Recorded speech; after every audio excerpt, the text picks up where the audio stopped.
పశ్చిమ గోదావరి జిల్లాలో టీడీపీ అధినేత చంద్రబాబు మీకోసం యాత్ర ఇవాళ్టితో ముగియనుంది.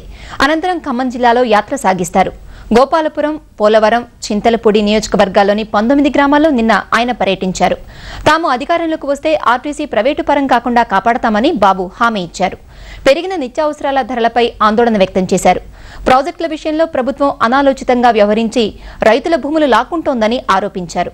మార్గ మధ్యంలో లారీ డ్రైవర్లు, చిన్నారులు, రైతులు, డ్వాక్రా మహిళలతో చంద్రబాబు ముచ్చటించారు. రాత్రి కామవరపుకోటలో బస చేశారు.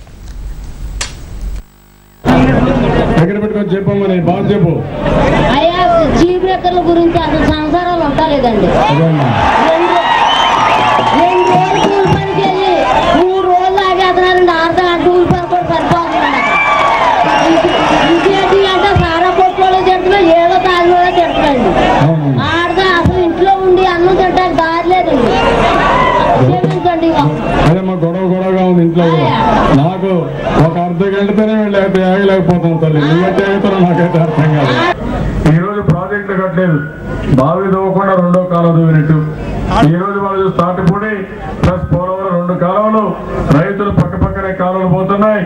మొత్తం భూమంతా ల్యాండ్ అక్విజిషన్ తీసుకొని మీకు కూడా పూర్తిగా అన్యాయం చేశారు.